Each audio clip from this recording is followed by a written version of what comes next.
Hey guys, it's Bobby Legs and welcome to another episode of Bobby Legs Loves Watches. And today I will be reviewing the Sinn 857 UTC. Last year I published a review on the Sinn 856 UTC, which was a watch that I owned and I argued was one of the best travel watches that you can get. I love the fact that it was low profile, it didn't make any kind of splash, it was under the radar, and plus it had all the great technologies that Sinn offer. Now I did sell that watch at the end of last year. I was trying to raise funds for a grill piece that never really actually happened, but I was okay selling that watch for a couple reasons. I knew that I can get that watch back at some point, right? I mean, you know, we're under quarantine, so there's no reason to travel. Well, I can't travel anyway.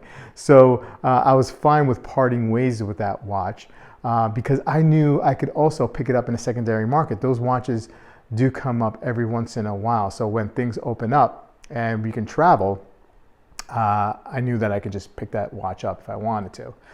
I also wanted to keep my mind open because the more and more I looked at the 857 UTC, the more and more I considered that as a possibility as well for a travel watch. I just like the timing bezel feature, which is the biggest difference between the two. I use that timing bezel a lot in a lot of my watches and during the course of the day, whether it's timing things or, you know, in regards to the cooking dinner or just like, you know, an appointment coming up at the, for work. So that was something I wanted to definitely consider. And fortunately, a great subscriber and a friend, my friend John, he said that he had one and that he would send it in for review. And I was like very grateful. And it's because of guys like John and other subscribers who send watches in for review that I'm able to create great content. So, you know, please keep it coming. I have my email address in the description. If you want to send something in, if you want to see your watch featured on my channel, please send it in. So I jumped at the opportunity and I'm so grateful that John sent it in, so much so that I bought the watch from him. So, okay, well anyway, before I get into the review, please remember to like and subscribe and click that bell icon to get notifications every time I upload new videos. I love making these videos and I hope you like them too. So let's flip that camera and get on with the review. Right, so let's get right to the specs.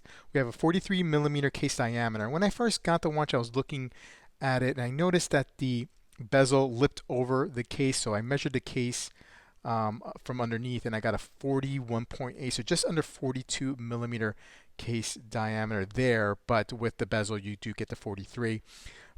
Just over 49 millimeters I measured on the lug to lug. 49.2 was the number I got. You do have a drilled holes here for easy strap change. Now these end links do come out a little bit, so I measured a 55 millimeter distance between these two. Now don't let that discourage you if you have a smaller wrist. This is where I feel like where the bracelet drapes down the side of your wrist, so it's not as daunting as it sounds. And I have a 6 3/4 inch wrist, so I think this is going to be fine on 6.5, even to 6 1/4. So I wouldn't worry too much about that. 22 millimeter lug width, 12 millimeter case thickness with a flat sapphire crystal that it's AR coated on both sides. Now I have to say, when I just assumed that the 857 was the same as the 856, just with a timing bezel on it, but the case is definitely different size wise, because the 856 has 20 millimeter lug widths, and like I said, this has 22. And so and the case underneath here I measured 42 millimeter case diameter, whereas the 856 is 40. So obviously there are two different cases, although very, very similar. You have this H-link bracelet here that starts off at 22 and tapers down to a 20. Now you do have stainless steel bead blasted for the case and the bracelet. It is tegmented. There's a technology that Sinn applies, and it's a process, a special process, as they say on their website. So it's not a coating that they put on it, but it's a process, and it hardens the steel, and it makes it that much more difficult to scratch, which is great because I already had dropped this watch on some when I was taking some pictures, and it didn't scratch, and I dropped it on like a brick. So, and it wasn't a big drop, but any other watch would have I would have scratched easily. You know, good stuff there.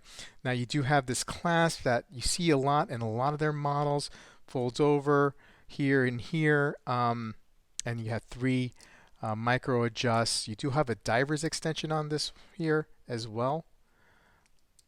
Now these links have this like hexagonal screw system, and you do get a couple of Allen wrenches.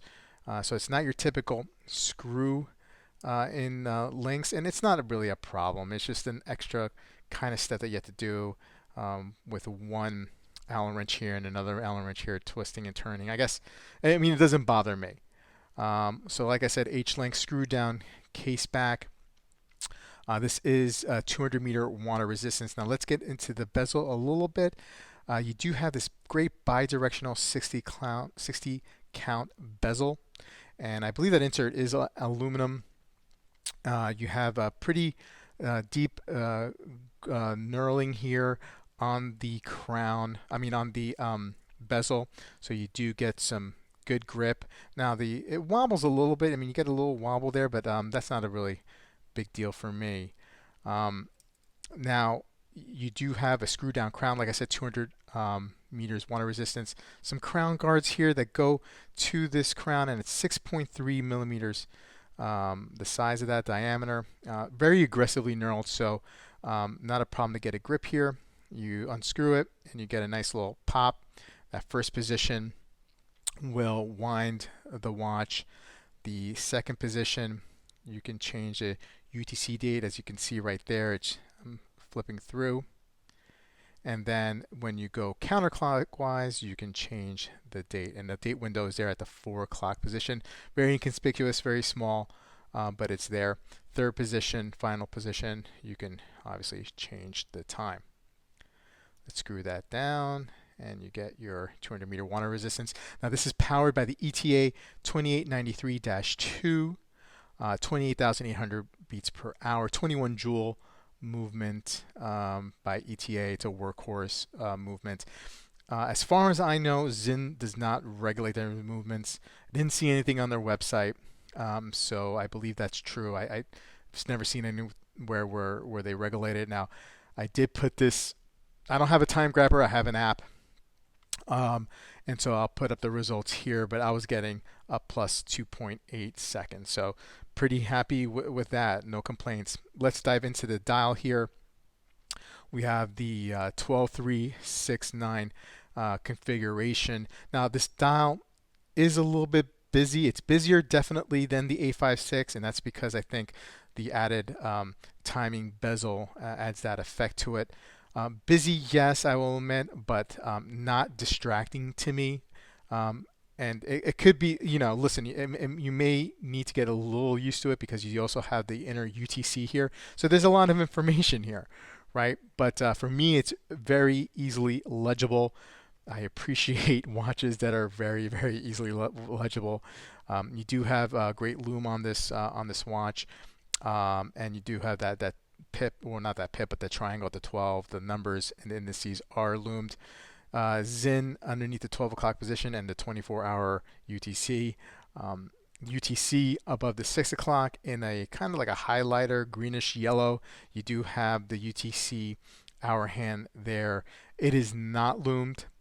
It is kind of small, so just be aware of that. I don't have a problem with it, but some people might. And some people have read people complaining that it's not loomed and it should be loomed. They would have to really change that up, I think, because if you're going to loom that piece there, that's never going to hold a charge. That little piece, that little arrow. So Sinn would have to, you know, reconfigure or redesign this hand here for that purpose. But as for now, I'm pretty much fine with it. No complaints. You see here in the bottom of the 6 o'clock, made in Germany. There you go.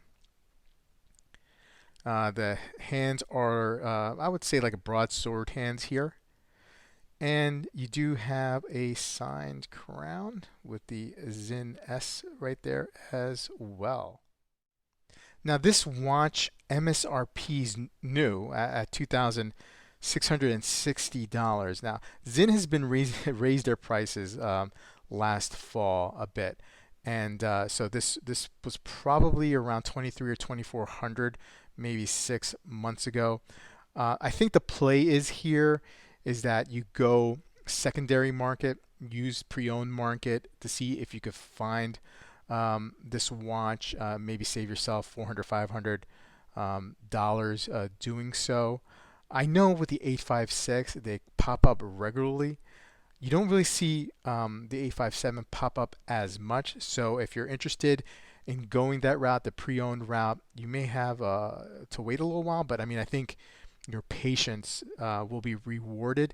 If not, and if you want to buy new, you can, Watch Buys here in the United States is a great place to do business with and pick it up. I in generally really like the watch, as you could probably tell in my review and my tone of my voice. Sure, there are a couple things that I would like to see Sinn improve on it. I mean, it's pretty close to being perfectly thought out watch and developed watch. I mean, but there are a couple things. So one, that UTC hand, could be a problem for some people, especially if it doesn't have any lume and the size. It's rather small. Second, I'm not a big fan of AR coating on the outside. Um, you'll see this a lot in a lot of Sinn resales, that there are some, in the descriptions you'll see that some of the AR coating is peeling off on the outside and whatnot. So I guess it has its advantages, but I think you see that a lot, that it gets messed up a little bit. So just be aware of that. And also, this clasp is, I feel like, the Sinn, they put out this great watch. They put out a lot of great watches, and they just don't stick the landing here with this class. This class, like, I don't really get like a satisfying click. It just feels not up to the quality of the rest of the watch. And I know there's some people who don't really care and they say get over it, but I don't know. I just feel like they're dropping the ball here a little bit, and you get this. It's like nice little jingly jingly sound here, clapping against the bracelet. Very reminiscent of like an SKX bracelet, right?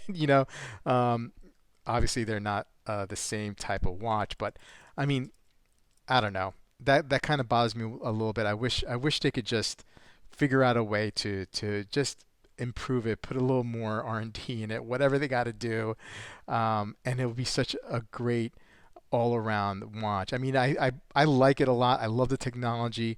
You do have this AR dehumidifying capsule here to help prevent from fogging up on the inside of the dial here. Like I said, the Tegamentic technology, it's anti-magnetic. It's got all this great stuff in it, but it falls short on this. And the AR coding, whatever, that's a preference. The UTC arrow, that's your preference too. But this they could work on, and I don't need the diver's extension either on this. 3 micro adjusts are fine. Just let's work on the clasp, Sinn, please, because you have a great product here. Anyway, let me know what you guys think about the watch. I really appreciate communicating with you guys. I really appreciate going back and forth. I love the communication that goes back between myself and you as a subscriber. And I will see you guys in the next video. Have a good one.